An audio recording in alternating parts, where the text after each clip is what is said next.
सभी प्रकोष्ठों के जिला के संयोजकगण, हल्का के अध्यक्षगण, प्रदेश कार्यकारिणी के सदस्यगण, मंच पर मेरे साथ बैठे हुए सम्मानित नेतागण,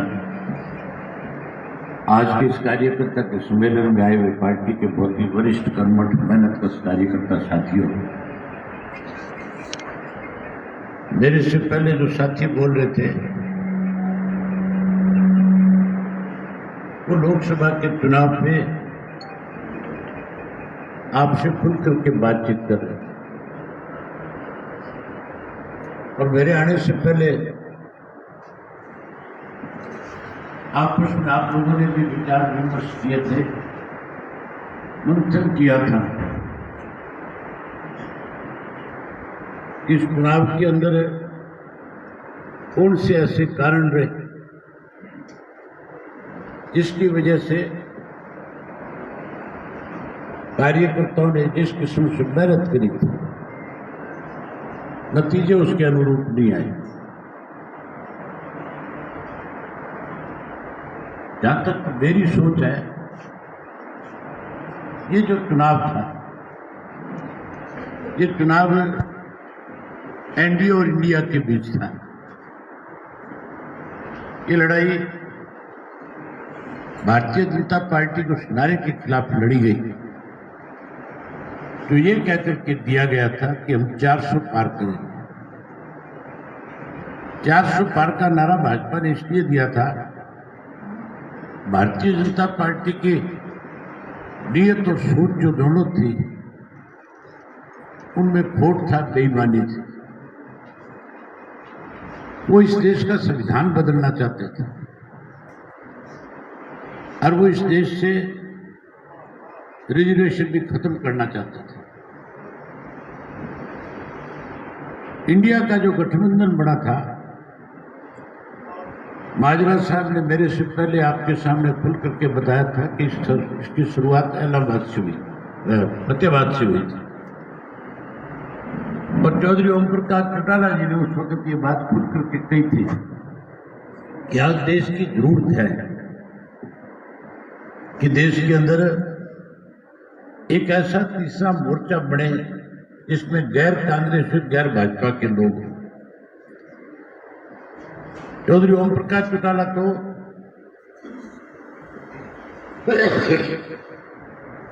तीसरे मोर्चे के पक्षधर थे और उस चौधरी देवीलाल जी के जन्मदिवस पे जो लोग देश भर के नेता आए हुए थे, उनमें से 80% नेताओं की सोच भी एक थी। वो ये चाहते थे कि गैर कांग्रेस और गैर भाजपा का एक संगठन खड़ा हो। चौटाला साहब ने कहा था कि उसका नेतृत्व नीतीश कुमार करें। नीतीश जी जब अपना भाषण दे रहे थे तो उन्होंने ये कहा कि चौटाला साहब, हम आपसे प्रार्थना करते हैं, हम चाहते हैं कि भाजपा सत्ता से बाहर, और उसको बाहर करने के लिए हमें कांग्रेस को भी इसमें शामिल कर लेना चाहिए। चौटाला साहब की दूरगामी सोच थी, वो इस बात को समझते और जानते थे कि कांग्रेस जो रीजनल पार्टी है उनको कमजोर करने में विश्वास रखने वाली पार्टी। नेशनल पार्टियों की हमेशा एक सोच रहती है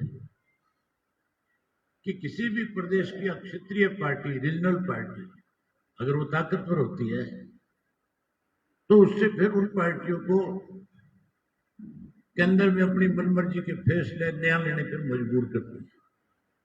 एक उदाहरण आपको बताता हूं, ये जो 3 काले कानून बने थे कृषि के, ये कांग्रेस के राज के अंदर ये बिल तैयार किया गया था कि इस तरह का कानून लाया जाए। आपको ध्यान होगा कांग्रेस के राज में इस बिल को इंट्रोड्यूस किया गया और उसके ऊपर लोकसभा में चर्चा हुई। विपक्ष के नेता सुषमा स्वराज होती थी, उस वक्त कांग्रेस की तरफ से इसमें चर्चा में भाग लेने वाला दीपेंद्र हुड्डा भी शामिल है। आपने वो बयान सुने होंगे जो सोशल मीडिया पे बहुत वायरल हुए थे उसके।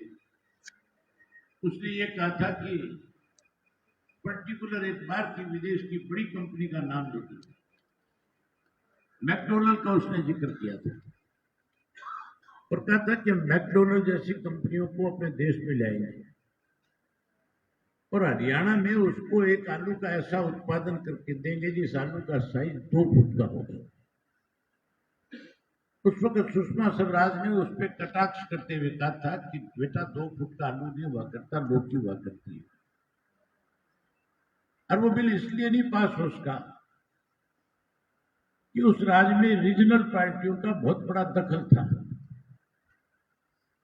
उसमें लालू की पार्टी भी शामिल थी, मुलायम सिंह की शामिल थी, नीतीश भी शामिल था, उसमें तमिलनाडु की पार्टियां शामिल थी, आंध्र प्रदेश के लोग शामिल थे, अलग अलग स्टेटों के रीजनल पार्टियों के मेंबर पार्लियामेंट उसमें शामिल थे और उन सब ने यह कह दिया था कि अगर ऐसा कोई बिल आप लागू करोगे तो फिर हम आपका विरोध करेंगे, आपकी सरकार बेशक आज गिर जाएगी। मजबूर होकर के कांग्रेस को अपना ड्राफ्ट किया तो 1 मिनट में लागू कर दिया। ये जो नेशनल पार्टी है, ये रीजनल पार्टियों को कमजोर करने के लिए हर वक्त उनकी ये सोच रहती है कि किसी तरह से इनको दबाया जाए। चौटाला साहब की सोच ये थी कि रीजनल पार्टियों की ताकत बढ़े और रीजनल पार्टियों का सरकार में पूरा दखल हो ताकि कोई भी फैसला देश के खिलाफ या किसी प्रदेश के खिलाफ ना लिया जा सके। इसलिए भाजपा बारी बारी कह रही थी 400 पार कराओ में, ताकि वो अपनी मनमर्जी से इस देश के अंदर फैसले लेते हैं और फिर जहां संविधान बदलते हैं वहीं उसके साथ साथ रिजर्वेशन भी खत्म करते हैं। इसलिए लोगों ने एक फैसला कर दिया था कि इस चुनाव के अंदर हम बीजेपी के खिलाफ अपना वोट डालेंगे और हरियाणा की जनता तो पिछले 10 साल से सरकार से दुखी थी। बारी बारी कांग्रेस के लोगों पे जाकर के इस बात के लिए दबाव डालता था और ये कहता था कि 10 की 10 सीट हम अपने बलबूते पे जीत लेंगे। भाजपा भी कहती थी 10 की 10 जीत लेंगे। अगर आप इंडिया गठबंधन के हिस्सा होते तो फिर ये मान के चलो आज 10 की 10 सीटें जो है इंडिया गठबंधन की हरियाणा में होती, ना कि 5 पे रुकना पड़ता। अब तो प्रस्ताव है इनको। आपने शैलजा का बयान सुना होगा। शैलजा कह रही थी कि हमारे से कुछ गलतियां हुई है, हम फैसला ठीक से नहीं ले पाए, फैसला ठीक ले लेते तो फिर हर हालत के अंदर 10 की 10 सीट जीत जाते। उसका इशारा भी आपकी तरफ था कि अगर इंडिया गठबंधन का हिस्सा इंडियन नेशनल लोकदल पार्टी होती तो 10 की 10 सीटों पे भारतीय जनता पार्टी हारती। 10 हारने का मतलब ये था इनकी 241 से 236 रह जाती। और कम होने से बीजेपी अपनी मनमर्जी देश के ऊपर नहीं थोप सकती थी। लोकसभा और विधानसभा के चुनाव में मतदाता जो है बहुत सोच करके वोट डालते हैं। हमने बहुत नजदीक से चुनाव में देखा। जिस किसी भी गांव में गया, मैं शहर में गया, किसी कस्बे में लोगों से मिला, यहां लोगों से बैठ करके बातचीत करी, लोगों ने सम्मान देने में कोई कमी नहीं की। लोगों ने बहुत उत्साह के साथ अपने गांव में स्वागत किया, शहरों में स्वागत किया। 2-2, 3-3 घंटे में कार्यक्रम में लेट हो जाता था, उसके बावजूद भी लोग ट्रैक्टर लेकर के आ रहे थे, मोटरसाइकिल लेकर के आ रहे थे। छोटे छोटे नौजवान बच्चे जो है वो सैकड़ों सैकड़ों की संख्या में गलियों में नारे लगा करके हमें चौक चौपाल तक लेकर के जाते थे। उत्साह में कोई कमी नहीं थी। हमारा जो रोड शो था कुरुक्षेत्र का, वो हरियाणा में नहीं देश में ऐतिहासिक रोड शो में माना गया था। इसमें बहुत बड़ी संख्या में कार्यकर्ता शामिल हुआ था। 5-5 हजार से ज्यादा साधन थे। अपने आप में उस रोड शो की चर्चा थी पूरे देश के अंदर की कुरुक्षेत्र के अंदर इस तरह का road show Indian National Lok Dal party का है। लेकिन आखिर के जो 2 दिन थे, उन 2 दिनों में लोगों ने ये मन बना लिया था और हमारे कार्यकर्ताओं से ये कह करके हाथ जोड़ करके माफी मांग ली थी कि हमें एक बार भाजपा को सत्ता से बाहर करने दो। जब असेंबली का चुनाव आएगा तब हम खुल करके आपके साथ खड़े होंगे। मैं आपको एक उदाहरण और बताता हूं कि लोकसभा और विधानसभा के चुनाव में क्या फर्क होता है। यमुनानगर आपके साथ लगता हुआ इलाका है। पिछला जो लोकसभा का चुनाव था, इंडियन नेशनल लोकदल पार्टी का जो प्रत्याशी था वो यमुनानगर का ही रहने वाला था। यमुनानगर में रामपाल नाम का एक वाल्मीकि समाज का व्यक्ति था जो डिप्टी मेयर था यमुनानगर। पार्टी का बहुत पुराना साथी था। हमने उसको विश्वास व्यक्त किया, उसको टिकट दे दिया। यमुनानगर शहर का होने के बावजूद भी उसको टोटल वोट मिले 1700 यमुनानगर शहर से। जब 1700 वोट मिले तो यूं लग रहा था कि असेंबली के चुनाव में तो पता नहीं लोग फिर किस तरह का फैसला करें। 3 महीने के बाद असेंबली का चुनाव था और उस असेंबली के चुनाव के अंदर जब दिलबाग सिंह को हमने पार्टी की तरफ से टिकट दिया तो उसको वोट मिले 62,000। मतलब कहां 1700 कहां 62,000। तो विधानसभा के चुनाव में लोग जो है फिर से आपके साथ जुट जाएंगे। लोगों का मन आज भी इंडियन नेशनल लोकदल पार्टी के साथ है। लोग आज भी कांग्रेस से दुखी है। ये कोई कांग्रेस को वोट नहीं दिया, इंडिया गठबंधन को वोट दिया। इसलिए कार्यकर्ता साथियों से आग्रह करने के लिए आए हैं कि आप मायूस मत होना। आपने और ज्यादा मजबूती के साथ इस लड़ाई को लड़ना है। विधानसभा में लोग आपके साथ होंगे। मुझे पूरा विश्वास है इस बात का। कल हमारी 2 मीटिंगें थी। अंबाड़ा की मीटिंग थी, अंबाड़ा के बाद यमुनानगर की थी। प्रेस के साथी मुझे यमुनानगर की मीटिंग से पहले कह रहे थे कि जी आपका कार्यकर्ता मायूस तो नहीं हुआ।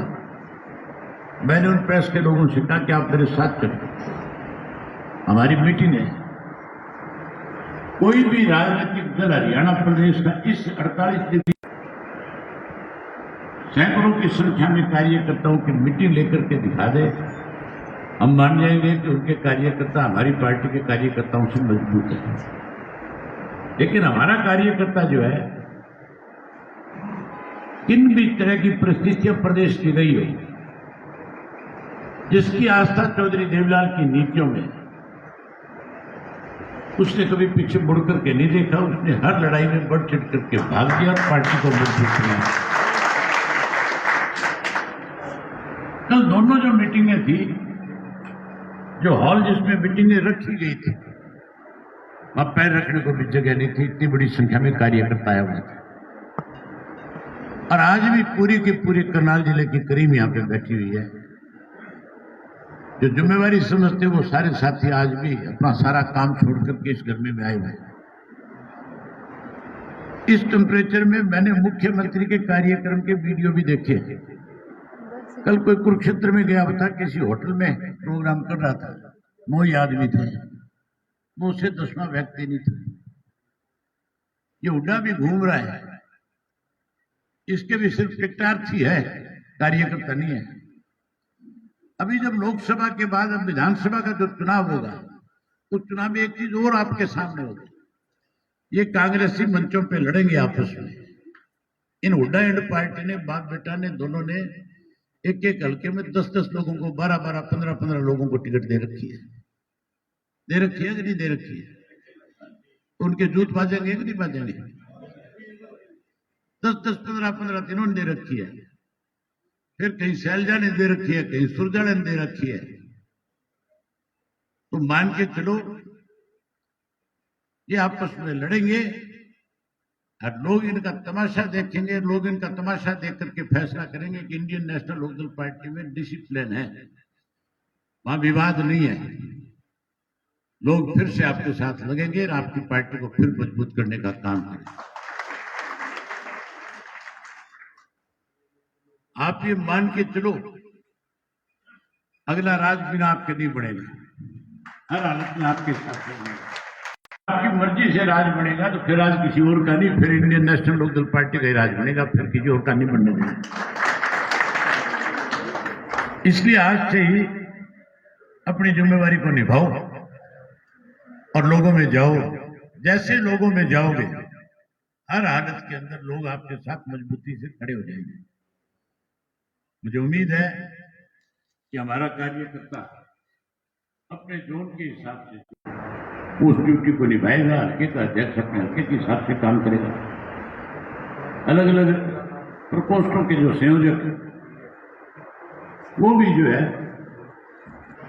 अभी से अपने अपने प्रकोष्ठ के लोगों के बीच में जाएंगे और उनको और ज्यादा पार्टी के साथ